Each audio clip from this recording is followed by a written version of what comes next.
Please welcome Karen Appleton Page to the stage. Good morning. Oh my God, it's so good to see all of you here today. I'd like to welcome the panel on advocacy to the stage, and we'll do a couple brief introductions, and then we'll jump right into some questions. Oh, wait, why don't you guys come on up and sit down, and then we'll go through just a quick intro. See if I can do it out of order. Okay, so Coll is founder of the Purple Campaign. Would you like to say a couple words? Sure. Hi, everyone. Thank you so much for being here. I'm Allie. I was working as a lawyer in private practice when the Me Too movement went viral in October of 2017, and the news broke that my law firm had been representing Harvey Weinstein. Some of you may be reading about us in books like She Said right now. But that moment caused a real sort of internal and external crisis for the firm and put me in the position of really questioning, as somebody who had experienced these behaviors myself in the workplace and also as a young lawyer, what our role was in this movement. And so I ended up working for a couple months internally with the firm to address these issues before leaving to start the Purple Campaign in January of last year. And we are a nonprofit organization that does policy advocacy work around workplace harassment. So it was really important to me that this become a moment not just of awareness raising about this problem, but one that resulted in actual policy change. So that's the work we're doing now. Awesome. And next is Rakeen, Mabud. Hi, everyone. Thanks for having me. So yes, as my name is Rakeen, I am the Director of Research and Strategy at Time's Up, which is an organization that fights for safe, fair, and dignified work for women of all kinds. In terms of my background, I have a research background, and I have focused throughout my career mostly on workers in lower wage sectors, people who may not be in this room, may not be on this stage, but who we all have a responsibility to fight for as a part of our movement. Awesome. Next is Rozy Boswell, who is head of partnerships for AllVoices. Hi, I'm Rozy Boswell. I'll just start by asking you to raise your hand if you know someone who's experienced bullying, bias, or harassment in the workplace. Yeah, so you can look around. That show of hands is why we built AllVoices. It's an anonymous reporting tool that allows people to report sexual harassment and workplace issues to their company leadership without having to come forward.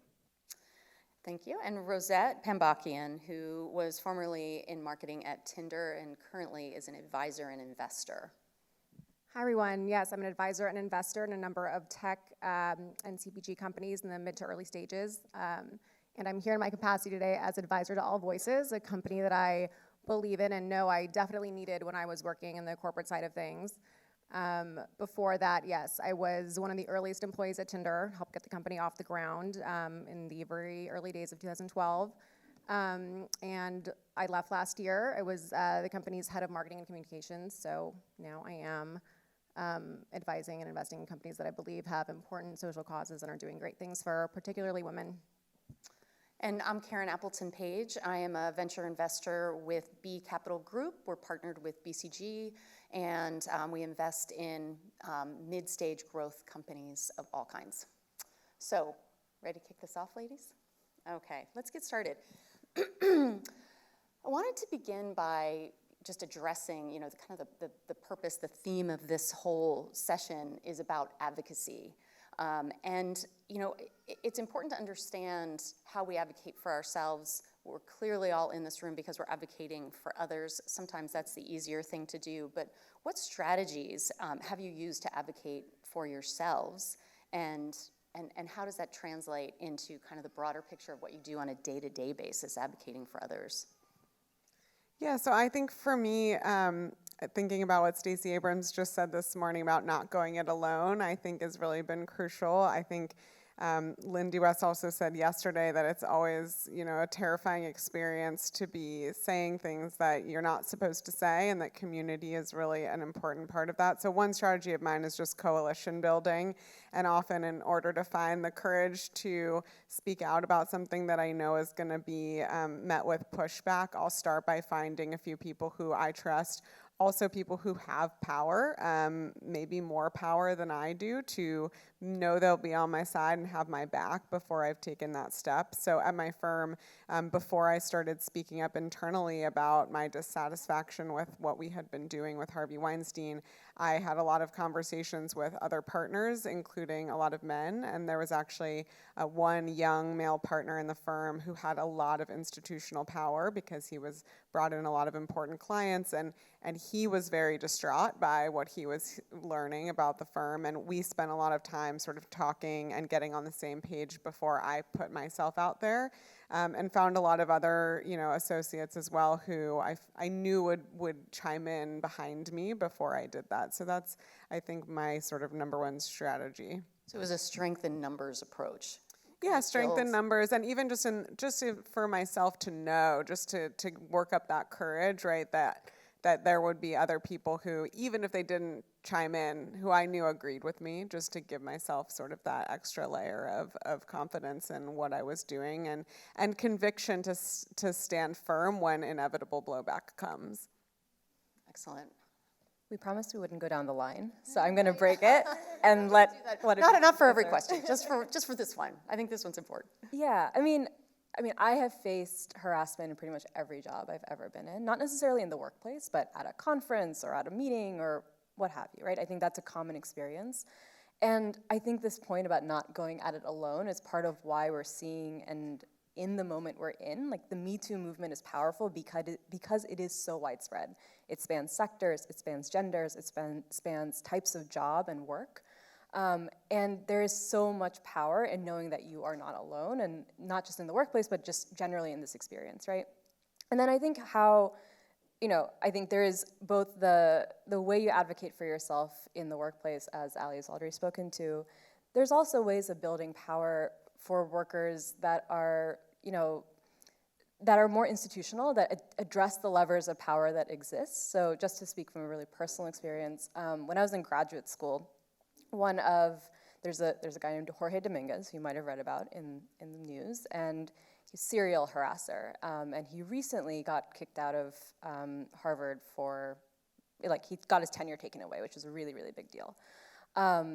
And part of the reason that happened was because for years and years and years, women graduate students worked together to build up an institution that was an organizing group of students advocating for women's students' rights in our department, right?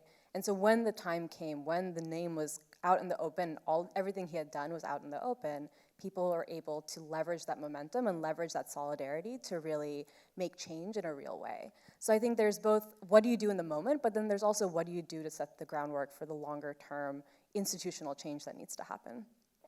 Yeah, totally. Yeah, I think what we see with AllVoices is that it takes courage to report anonymously or non-anonymously. So, and a lot of times what we hear is that people are willing to take something or bear something themselves, but they would hate to see someone else come forward. A lot of times we hear stories of people coming forward because they didn't want it to happen to the people behind them. So what we're really excited to see is by giving people a way to speak up without having to tie their reputation to a report, more people are willing to come forward, and then it creates this kind of, Stacey Abrams, just to echo Ali, said like a chorus is so much stronger than a lone voice.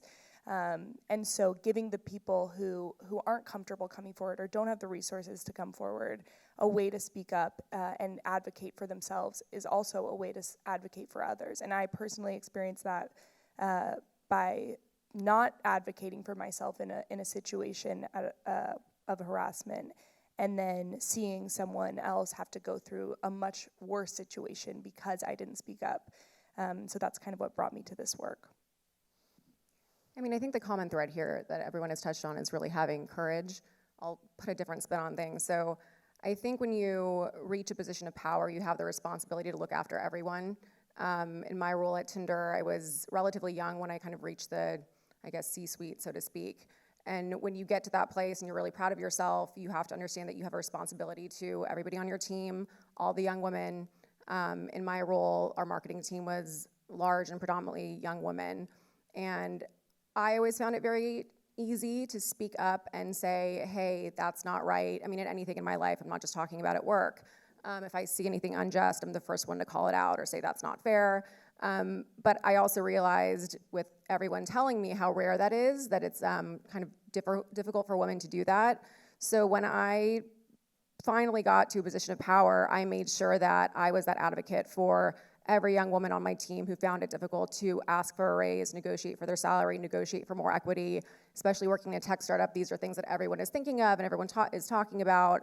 We were talking about performance reviews and how you have to advocate for yourself while advocating for some of the more junior level people on your team. And I just can't stress enough that once you get to a place where you can actually do something, you should. And it's up to you, and you'll be helping so many women and empowering them to ultimately do that for themselves when they're finally at the level that you're at. So Rosette, I'm going to stay with you for just a second. What was the impetus for you? Like, what caused you to finally have the courage to speak up and speak out? Like, what was that helped you to get there? So everything's in my lawsuit, which is very public. So I'm going to be touching up on things that are just already out there. But I think in my particular situation, I was assaulted by the CEO of the company at the time, and I kept quiet about it for a few months. I didn't say anything. I just wanted to gloss over it. Didn't want it to affect my career. I think anyone who's been in that situation knows, especially when you made it to the top of a company in an industry that is male-dominated, you do not want anything to kind of shake you from your place, which you got to. So I was just gonna kind of suffer through it. And it's hard for me to admit that because I do consider myself someone who's strong and vocal about these things. But in my situation, I didn't speak up. It was somebody else who spoke up for me. So they took my situation to the board of the companies, and I was asked questions. I then spoke up and said, yes, these things happened. But as far as what caused me ultimately to want to file a lawsuit, I think when I first went public with it in the press, I was put on leave, and then a few months later I was terminated. And I think the worst part about it was when they publicly called me a liar and said that what I'm saying didn't happen, or worse, that it was actually consensual. And that just kind of did it for me. I said, I worked so hard to get here, and just to say that what I'm saying is not true, I knew that the only thing I could do at that point to get justice for myself was to file a lawsuit. And one of the reasons I'm advising a company like AllVoices is because I remember when I'm speaking to Claire, the CEO of the company, I would just remember thinking this would have been such a great tool to have when I was at the company. It's a great tool for any company to have to be able to report anonymously. I think if I had known I'd be able to make a report anonymously at the time, I maybe would have spoken up sooner. So yeah, I mean, it's a very difficult thing to do. Still don't quite know if I made the right decision, but it's nice to know that now there are options. You don't have to stay and suffer through it or quit, and you don't immediately have to go and file a lawsuit and seek litigation against the company. There's things now happening because of the Me Too movement, companies like AllVoices, companies like Time's Up, organizations that are making it possible for you to find the community, find your voice, and be able to maybe explore potential other avenues to solving the problem and not feel like all you have to do is either quit or sue. Well, it doesn't necessarily make it any easier, but it does make it potentially feel safer to those that are coming Absolutely. out, having had, I mean, what we're talking about here is a community, like there's a safety zone. Mm-hmm. So Rozy, in the same theme, Me Too has sort of galvanized a group of individuals who may have felt powerless previously, but now because of the collective sort of force, they begin to feel like there is some power behind speaking out. How is this change? How are you seeing this change and impact people's lives? Yeah, I think what we've seen is that companies right now care more than ever about preventing these things from happening, whether it's not wanting reputational damage or genuinely caring about people's safety. They care right now. They don't want there's a huge cost to having their reputation be dragged through the mud, and so with that, comes more willingness to implement tools like AllVoices or work with companies like Purple or nonprofits like Purple Campaign. And so we're really excited about that, because what that means is hopefully we can prevent these things from happening on a regular basis, or when we see them happening, address them really quickly so that we can be proactive and if there's something systemic going on, deal with it right away. Yeah, I think that. Got it. And Rakeen, along those same lines, there's the idea of safety in numbers for women to speak up. Why is this moment so distinct in our time? How can we carry it forward in a way that it creates even broader impact?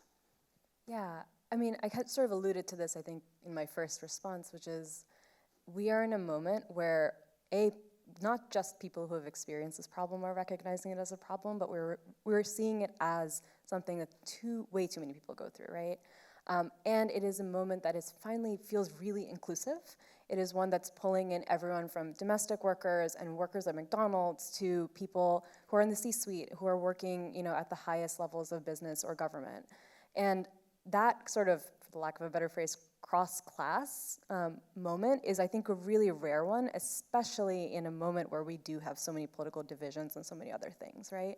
We are all in this together, and that is really, really unbelievably powerful. And if we're going to really progress and make change and keep this momentum going, one, I want to be out of a job, right? Like, I don't want to be doing this work forever. Please, let's all put us out of business, because that would be time's up on me fighting for any of you, because we don't have to fight anymore, right? And that means getting to the root of the problem. And so much of harassment and assault are downstream effects of broader power dynamics in our society, right? People don't harass people just because they can or because they want to. They do it because they have the power to do so, and they want to exert that power in a way that's really horrible. So let's look at kind of the root causes of what's happening here, and also make sure that we don't lose sight of the fact that many of the people who experience these problems in the same way that we all do often don't have the ability to speak out. Maybe because they don't speak English, maybe because they have really tenuous immigration statuses, maybe because they are working 4 jobs and don't have the resources to bring a lawsuit, right? So we have to make sure that this continues to be as inclusive a movement as possible, while also keeping our eye on the prize, which is so that none of us have to be on this stage. That's a great way to say that. I love that. And I don't think there's probably anyone who has abused power more greatly than Harvey Weinstein. And, Allie, you were kind of right in the middle of that. The fact that he went to such extremes, hiring intelligence agencies to, just essentially create a wall around him to protect himself is just appalling. First, 2 questions. So how widespread do you think that is? Because there's certainly enough people in the world that have the money and the power to do this. And what can we do about it?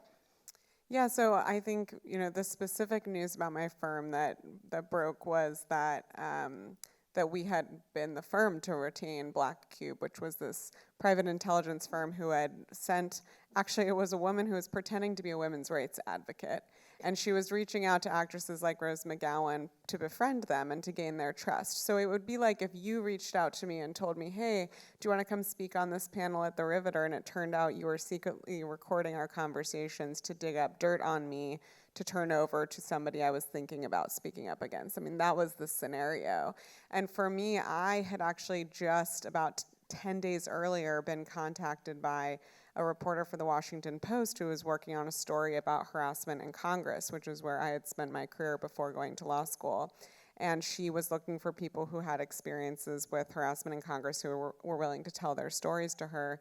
And I had made the decision, which was a difficult one to reach, to go on the record about an experience I had had as an 18-year-old intern on the Hill. And so my name was in the paper when it came out, and people had seen it. And so 10 days later, to learn that my firm was, spying on people who were doing the exact same thing, there were people who reached out to me after my Post story came out that I didn't know, strangers who tracked me down at my email address and said, read your story, thanks for speaking up, reporters, and it suddenly put in the back of my mind that maybe these people aren't who they said they are. Maybe I shouldn't trust people who I thought were my allies. And I think that the damage that does psychologically to people who, to my earlier point about coalition building, like you need to know there are people you can trust when you're doing something as scary as coming forward, especially against someone like Harvey Weinstein who controls an entire industry. And so I think those tactics are extreme, but I think the underlying fear that they played upon is everywhere. And I think that comes out in ways that are subtle forms of retaliation, like getting frozen out of a social circle or suddenly not getting the kind of work assignments you used to get, to the more extreme retaliation, that many of us have experienced here for coming forward in other job settings. And so, I think that what can we do about it is really challenge it and not let it, it's easier said than done. And I think, important to recognize that people have different positions of privilege and power to speak up. But if you do feel like you're in a position to do that, even despite the fact that there are these intimidation tactics out there, to do so on behalf especially of people like the people Time's Up is representing, who may not have that same ability to do so. I mean, I totally agree with that, and it's actually, I think it's a great topic for us to cover here as well, is that, we're united through our experiences of gender bias. However, it's extremely different depending on, the intersectionality of who we are as people. If I am gay, if I am handicapped, if I am a woman of color, the dimensionality of the impact is greater. And then if you throw in, your social and economic class, again, we're just multiplying the impact in ways that I think it may be challenging for a lot of us to even understand. I'd love to throw that one out to you, Rakeen. How do you see that in the work that you're doing today? Yeah, I mean, women are whole people, right? We're not just women. We are also immigrants or disabled or transgender. I mean, there's so many identities that play into the experiences that we have and the way people treat us. And, just even broadening that out beyond sort of what we typically think of as markers of identity. Think of a worker who maybe is working 3 or 4 jobs, has children and has to deal with childcare issues. Their boss may be telling them, oh, you need to be on call, all day on Wednesday. So figuring out childcare is a complicated thing. When she goes to work, maybe at a restaurant, she's dependent on her customers to provide her tips, right? Which means that she might have to put up with whole harassment from either her customers, maybe her manager is stealing her wages, and so she has to put up with harassment in order to even just get the money that she is owed. I mean, think of all of the different ways in which power is being stripped from that person, not just in that one interaction of harassment, but in the difficulty of putting food on the table, the difficulty of finding childcare, the difficulty of having an unpredictable schedule. And so when we're talking about harassment, I mean, it is both, like I said, downstream, but also, part of the power dynamics that we all experience in different ways. And we have to look at that. We have to look at people as whole people, right? We have to look at their lives as whole lives, and the problems they face as interconnected, because we don't live single issue lives, as Audre Lorde has said, right? Fair. Rozy, do you have any comments on that? Ali, I'll come right back to you. Yeah, I mean, I think what we're really excited to see is that when we first started building AllVoices, we originally came to companies and we were trying to have them, encourage them to have employees speak up about sexual harassment to them, because what we saw is that a lot of times people wanted to tell their company that this was going on because they didn't want to quit their jobs. They didn't want to be forced to leave. So they wanted to just fix the situation so they could continue working. And what we've seen is that now companies are wanting to collect so much more information than that. They're willing to collect information around diversity and inclusion issues that before they told me would open Pandora's box, and it was like, what? You don't want to hear about what these people are dealing with, what your employees are going through and experiencing, whether that be bias or discrimination. And now we're seeing that even shift into the intersectionality of kind of what it's like to be a human at the office and, bringing everything to work. And we're really excited to see companies, we're talking to fast food chains, we're talking to kind of like companies with employees of that span across like a really wide range in terms of economic status. And so we're just really, really excited about companies' willingness to come forward and actually accept this information that for so long they've been kind of turning away from. Yep, Allie? Yeah, I mean, I think this is a moment where we've sort of started the conversation about sexual harassment because that was what Harvey Weinstein was mostly known for, but it's an opportunity really to address all forms of harassment and discrimination.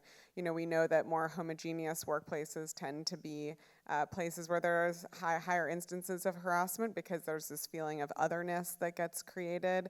And implicit bias also plays a really important role in all of this. I think part of why my law firm hired spies to dig up dirt on women was because it works. The discrediting that can happen is very real, and research shows that women of color in particular are not only more likely to be targets of harassment, but also less likely to be believed when they come forward and to report. And so making sure we address all of these layers of it as a part of a holistic solution is really important. Otherwise, we're not going to create the kind of systemic change, especially at the top of organizations, that's needed, I think, to really fix this problem. Well, it also highlights for me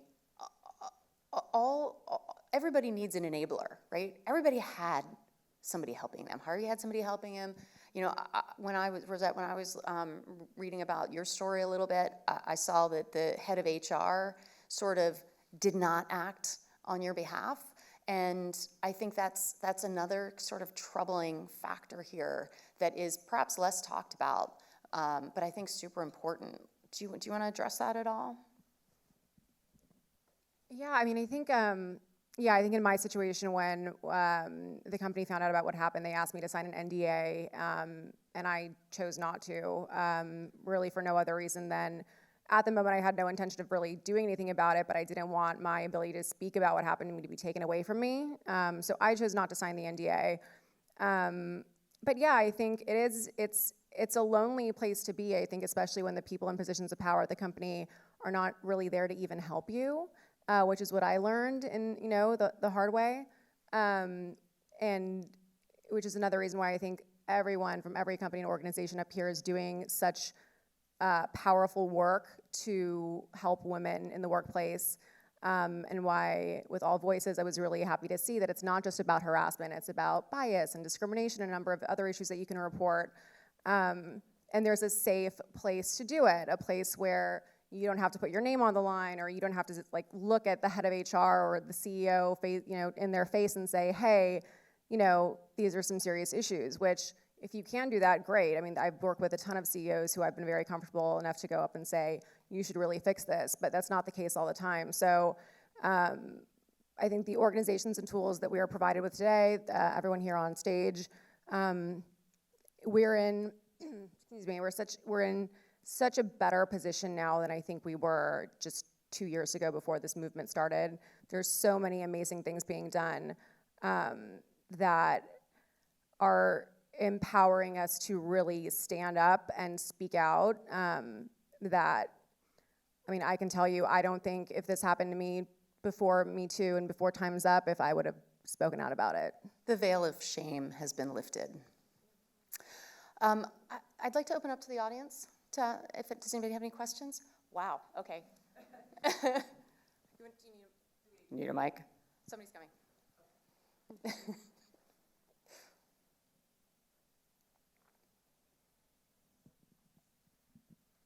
Good morning. Hi, my name is Anne, and I've been harassed at work. I've been abused at work. It's all just terrible. I'm a mother. We're talking about motherhood a lot at this summit, and one of the things I've noticed in my son's school is terrible behavior towards children of other races, classes, socioeconomic status, etc.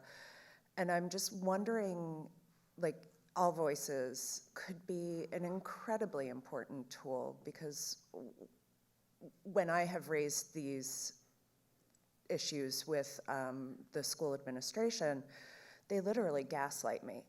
And they're like, that's not happening. You know, if the parents want to be there, they'll make time. And I'm like, that's not fair. Like, you can't schedule everything at 8:30 in the morning at a school next to a housing project where people might be working 3 or 4 jobs. And I'm just wondering, am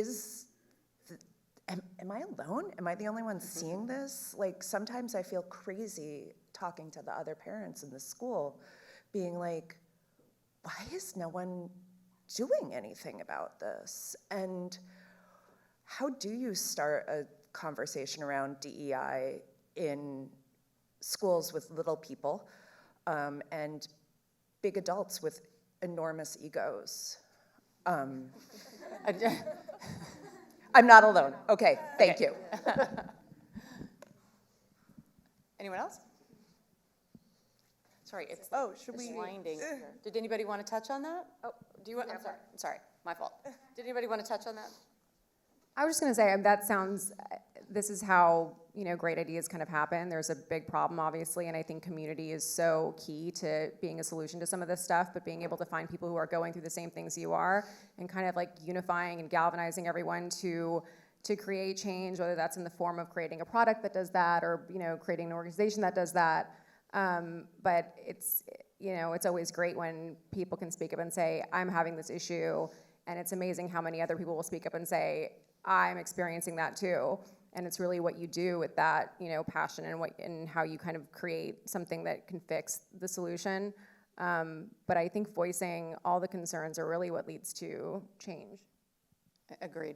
Yeah, I'll say we haven't opened AllVoices up to schools or parents at schools yet, but I think that the thing that's been really interesting to me is seeing that a lot of times when employees do come to report to their companies, they don't say like, oh, I'm coming to report, just because I think this is a huge problem. They say like, in a huge amount of reports that we get, it's like, someone told me I should report this. And so I think like, we're all agreeing with you and nodding at you, and I think it's like we're telling you to like really there's people who agree with you at your school, and so if you can find those other people and come together, then I think that creates a lot more power.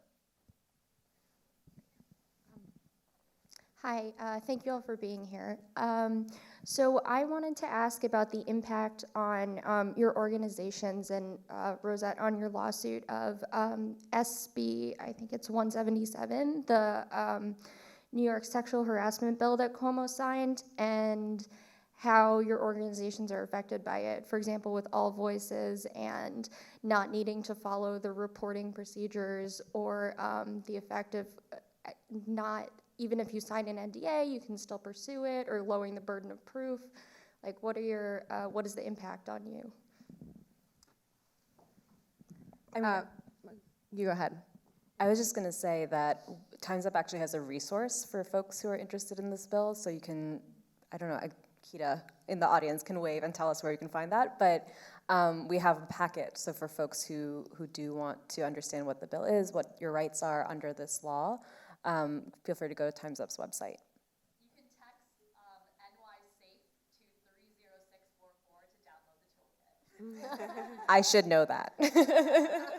No, I think it's a great question. I mean, New York is one of many states that have passed laws in the last 2 years that have made a number of really important changes, but we were just chatting before the panel about the fact that not all of those laws are retroactive, and so one thing that I know for Rosette's lawsuit, right, there are a lot of states where now you can no longer use non-disclosure agreements in cases involving harassment. You can no longer force people to arbitrate their claims, but there are many people, and Rosette's a great example of this, who are affected by non-disclosure agreements they've already signed, and these laws don't always address that. And the issue, ongoing with NBC actually is showing that as well, whereas they're committing, to not using these practices moving forward, but there are so many people who are already bound by them. And it has a huge impact on people's ability to job search, right? After you leave a job because of harassment or discrimination, you have this transition on your resume that you can't explain because you're silenced about it. And I see that as a sort of secondary economic impact that is affecting women in the workplace that we don't often think about. It's not just that you can't talk about it with a counselor or to the press, it's actually that you can't explain it in your job search too.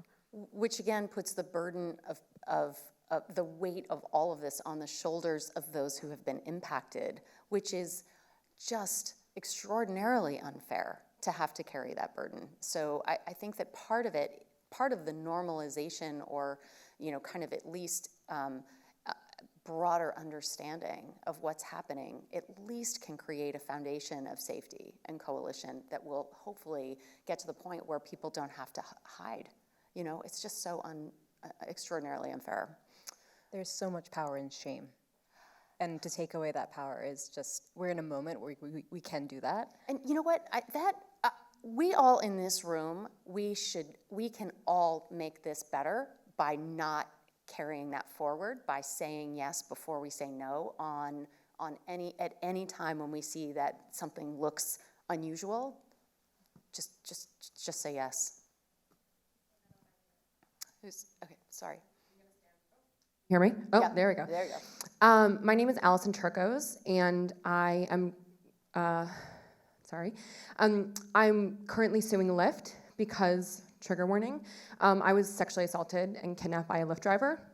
And I'm one of the first women to be named in a lawsuit against Lyft, so I'm deeply appreciating this conversation. And my question, I don't work in tech, I work in abortion rights. And so my question for the panel, and I think sort of for the space, is how can survivors like myself who aren't in the industry and aren't in that world, how can we support those? I feel very confident that sexual assault and sexual harassment is happening within Lyft and other transportation companies. And so how can I, as someone who has an open and active case and as a plaintiff, how can I support workers within the company? And I'm very active on social media. I'm very active. I'm sharing my story every possible way that I can. And I'm wondering how it can show up. I'm very cognizant of the privilege that I hold as a cisgendered white woman, queer person, which allows me, I'm also suing the NYPD because when I reported, they were also horrific. And so what ways can I show up for both workers within Lyft, but also within the tech industry as a whole? And so I'm just, also like come find me afterwards, but I'm just wondering if there's ways that, that I can just show up and be present for folks. I'm gonna let someone else on the panel answer this, but I just want to tell you that I'm sorry. You're very brave. I know how difficult it is to come out and say, hey, this happened to me. So sorry that happened to you, and thank you for speaking up. Yeah, echo that, and I think you've already done a lot for the people who work at Lyft by doing what you're doing in your own individual case. We do work a lot with tech companies at the Purple Campaign, and I think tech is an industry that obviously has had its share of issues on this front, and I think it is an interesting situation with companies like Uber and Lyft that are getting a lot of national media attention for what's happening in the ride-sharing context, but are not always taking those same policies and practices to the workplace. And so that's a lot of the work that we are doing. Would love to find you after and talk more about that. But I think asking the question, right, of your companies, and this was actually something that came up at my law firm too, where the issue wasn't that there was harassment happening in the firm. The issue was our firm had been involved in this other way in enabling harassment at the Weinstein Company. But it raised the question, what are our policies and practices here? And I went for the first time and looked in our employee handbook and saw that there wasn't much. There was one paragraph that said, this is a zero tolerance workplace. And it got me realizing that I had no sexual harassment training when I started, and I would have no idea who to go to report something. And so I think by doing what you've already done, you've raised the question. Any Lyft employee who reads hears your story is going to start asking those questions, I think, of the company or of themselves. You know, what are my rights as a worker? So thank you for what you've done, and I think you've already done a lot, but I'm happy to chat more too about other ways you could get involved. This will be the last question. Okay. She's coming.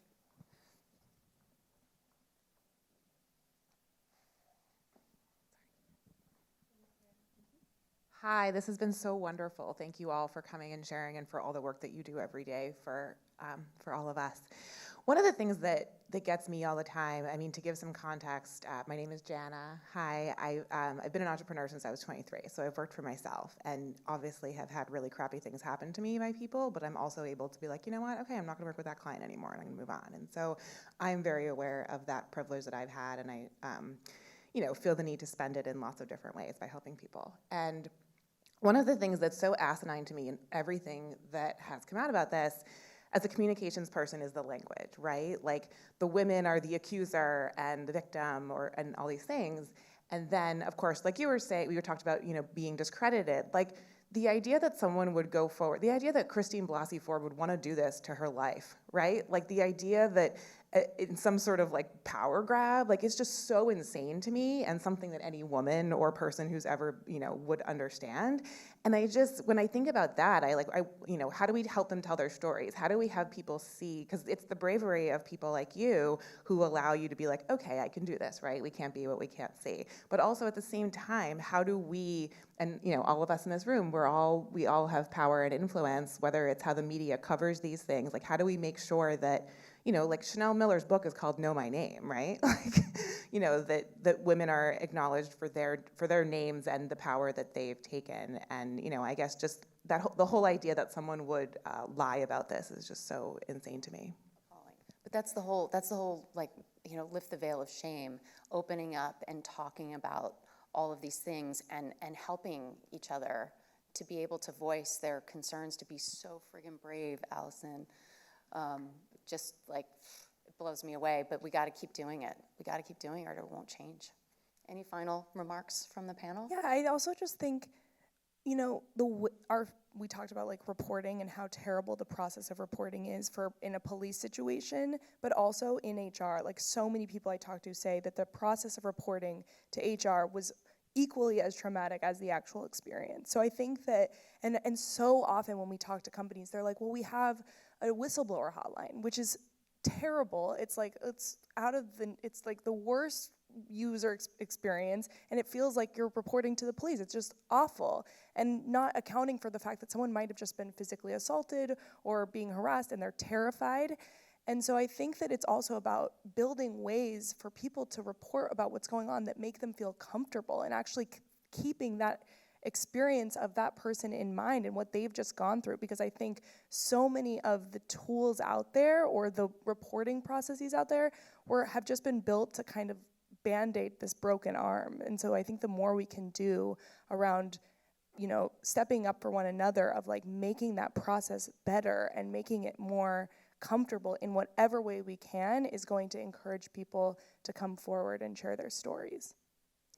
I'll try to end on a slightly positive note, even though this is a really, it's a topic that is close to a lot of us and it hurts to talk about often. But I mean, I think we live in a society that centers power. We live in a patriarchal society that centers male power often. And it's time for all of us to change the stories that we tell about who has power in our society, right? Because until then, the survivors will be called victims. They're not the people who have agency in their lives or in their actions, but we do, right? And that means not only celebrating the folks who come forward with their experiences when something bad happens, that also means celebrating the moments when we come forward with our joys, right? With our power that we bring in our day-to-day lives. And that means centering women, that means telling our stories in a way that is full and robust and really expresses the full kind of nature of the way we live, and not just make us victims, because we're not, right?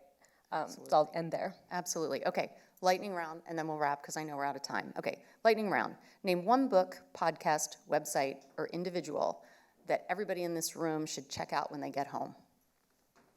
Well, I would not be here doing the work I'm doing if it were not for Roxane Gay, and in particular her book Bad Feminist. I don't know how many of you struggle with perfectionism, but that's certainly something that I have in my past, especially as it comes to feminism, right? Do you have to do everything perfectly? And she, I think, gives beautiful permission to use your voice in the ways that you can without holding yourself to unrealistic expectations.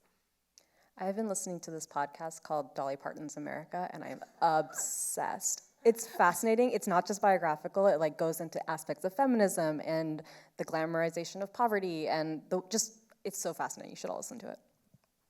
Yeah, I would say I actually haven't finished this, but I'm reading She Said, and I think it's just unbelievably fascinating, and I think it really hits home how challenging reporting these issues are. I agree. Ronan Farrow's Catch and Kill, if you guys haven't read it, it's amazing. And I think just how it highlights men with infinite power and resources and what they do to kind of suppress the truth and stop it from ever getting out. It's prevalent and happens all the time. And I think really shining a spotlight on that has been hugely important to help our cause. Fantastic. I want to thank the panel and the audience. Thank you guys so much for being here, and I hope you have a great day.